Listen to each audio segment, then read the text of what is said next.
Welcome back.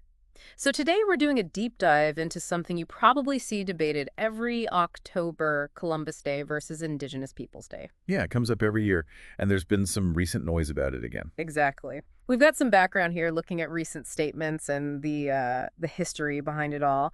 We really want to unpack why this specific time is viewed so differently now. Right. And the core issue, really, is this contrast between how people view Columbus's legacy, especially when you put, say, former President Trump's recent comments next to what President Biden did. Okay, let's start there. Trump's recent social media post was quite direct.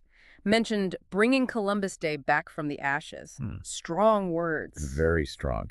And it seems aimed directly at, well, he accuses Democrats of denigrating Hmm. Columbus, right? Hmm. And suggests it upsets Italian Americans. And the goal. His stated goal is to, quote, restore what he argues are traditional American icons.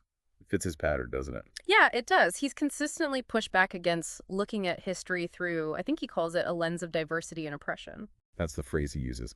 And we saw actions matching this before, like back in 2020 with the Columbus statue restoration in Baltimore. Right. So a very clear stance there. Now let's pivot to Biden. In 2021, he formally established Indigenous Peoples Day with a proclamation. What was the feeling there? Well, if you look at that proclamation, the emphasis was quite different. It talked about the uh, invaluable contributions and resilience of Indigenous peoples. Resilience. Okay. And crucially, it acknowledged their inherent sovereignty, Yeah, their right to self-govern, which existed long before European arrival. that's a significant point. It also directly addressed the fact that America's promise of equality hasn't always included everyone, especially Indigenous communities. So definitely two contrasting viewpoints on display.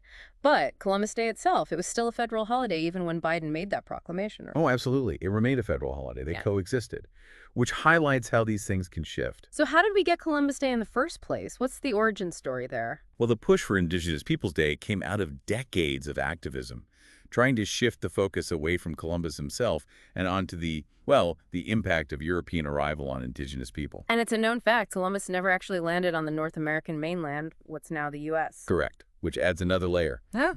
But the holiday's origins are really tied up with Italian immigration. Late 19th, early 20th century, How so? Columbus became a figurehead, a symbol of Italian heritage and pride for immigrants facing discrimination. It was about claiming a place in the American story. Okay. The very first national commemoration, back in 1892, was actually prompted partly by the lynching of 11 Italian Americans in New Orleans the year before. Wow, I didn't realize that specific connection. Yeah, it was a really difficult time, and celebrating Columbus was seen as a way to gain respect and recognition for the community. And then it became official later. Much later, President Franklin D. Roosevelt, FDR, designated it a national holiday in 1934. Okay, that gives us important context. And this ties into the whole debate around historical symbols now, like the statues Trump often mentions. Exactly. His complaints about statues being removed are part of this same conversation.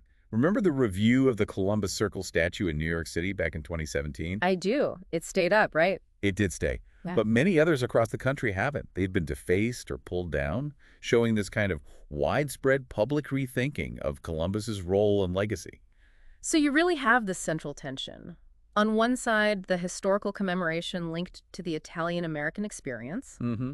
A long-standing tradition for many. And on the other, this growing awareness and acknowledgement of colonization's devastating impact on indigenous peoples. And how we mark this time of year really reflects that tension.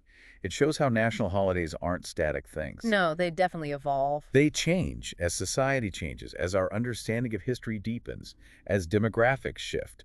This whole situation is a prime example of that evolution in real time. It really makes you think, doesn't it? Yeah. How does a society, balance commemorating figures from the past with confronting the full, sometimes very difficult impact they had, especially on marginalized groups? That's the complex question we're grappling with. There aren't easy answers, clearly. It's an ongoing process.